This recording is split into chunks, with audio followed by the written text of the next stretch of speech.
A lot of people go into America's criminal justice system and they're not really thinking about what can they do to change the system. They're understandably locked into their mind of what they're going through. And that's something that you and I spoke about a lot while we were in prison. And during this training session, we want to share with other people, how do you stop maybe swimming in the shallow end of the pool and go a little bit deeper, to take some risks, to try and change some things. And what I'd like to do for our audience today is help them understand, how do we train? What is the result we're after? What is the role that you play? What is the role that I play? My name is Michael Santos. I'm the founder of Prison Professors.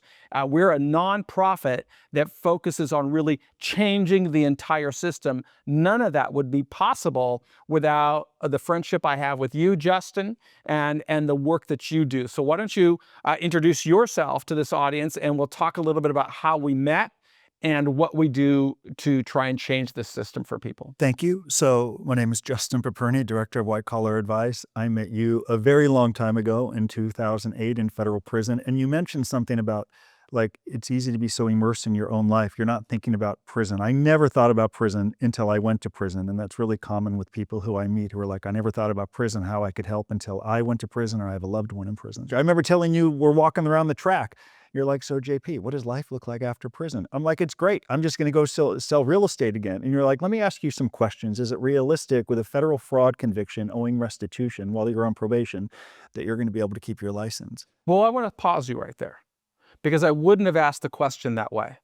The reason I wouldn't have asked that question that way is because there's only two ways you could answer it, yes or no. And the key to developing and growing is to have you come up with the answer by answering an open-ended question. Well, the Socratic question. Exactly. You would go through this. I would want you to kind of come to that conclusion on your own and ask some questions. And I hated the answers at times, and I'd say, I got to go, because I wasn't willing to, like, embrace or engage, because I didn't like what I was hearing. Exactly right. When I say don't swim in the shallow end of the pool, yeah, you've got to venture out and make yourself vulnerable and be honest. And if you are doing that type of introspection, opportunities open that can change. And I think it's understandable that you only thought about yourself. Well, not only was I thinking about myself, I couldn't embrace the reality of the situation. Back then, you were interviewing people in prison and writing articles on michaelsantos.net. And you're like, JP, let me write an article for you that kind of provides value to people who might be going to prison about how these things can happen, regrets that you have. I'm like, cool, just don't use my name. And it's like, well, you're already in prison. You have all of those DOJ releases. You're unsure what you're going to do when you come home. Maybe at some point you can embrace that you're here and begin to make some meaning of this experience rather than pretend that it's not happening. And even that was in May of 2008. It really wasn't until October of that year before I really embraced that I was in prison. And I just wish I'd started sooner. But you encouraged me to just begin to look around. And there were guys who were getting letters that their medical license or CPA license was suspended. They're kind of scared to go home, which seemed strange to me, because some of the sentences were pretty short, like 2, 3, 4, 5 years. And I only had 18 months.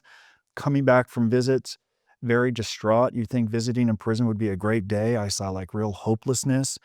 And then it finally hit me, like, if I don't begin to prepare in a better way, regardless of how long this prison term is, there's going to be real struggle on the other side. And that was very concerning to me.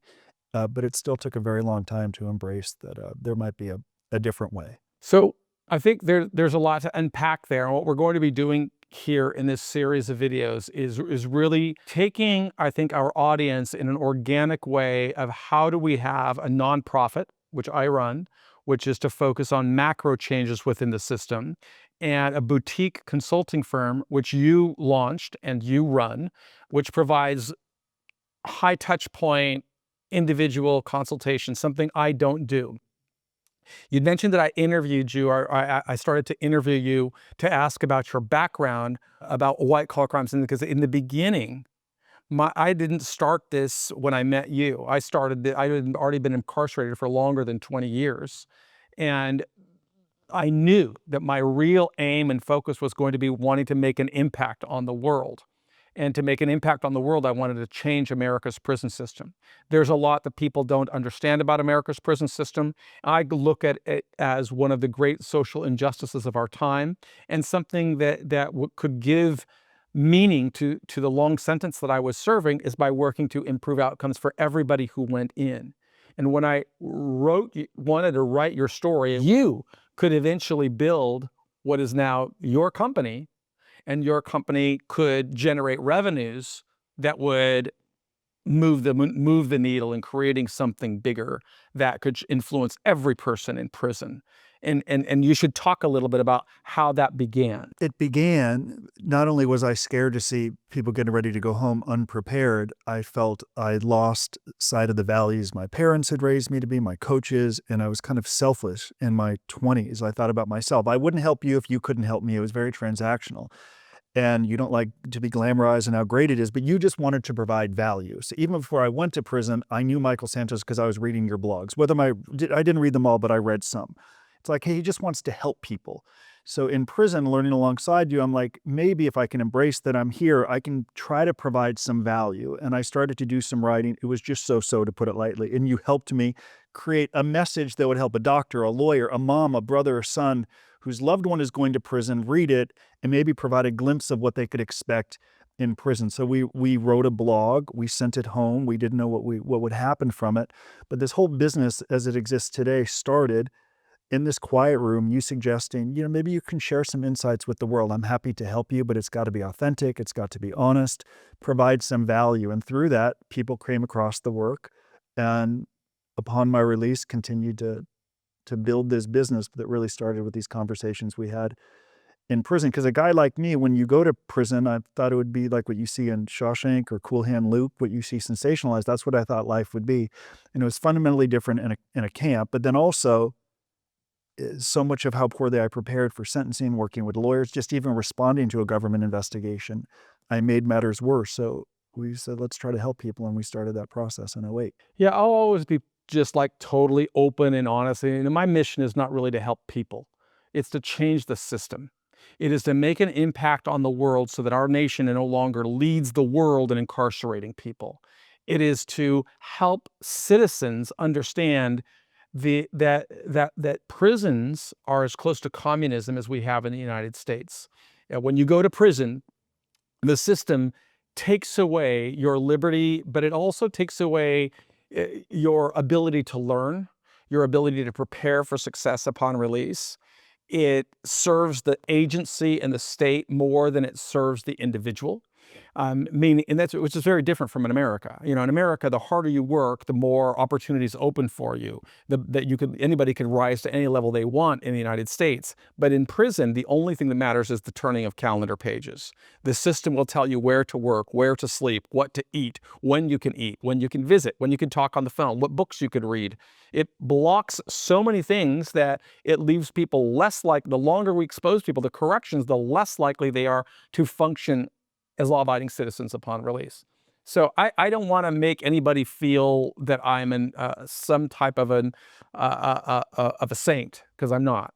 I'm a human being that's very pragmatic and very deliberate. And the work that I do needs to have incremental stages. I've got to generate revenues or generate money, because the work I do doesn't generate any money. It costs a lot of money to change the system. So you have to be methodical. You've got to figure out, okay, how do you solve the money problem? And then once the money problems, then what assets do you create that can result in changing the system? So helping individuals is a byproduct. It is a byproduct. What's really important is to help voters see America's prison system is bad.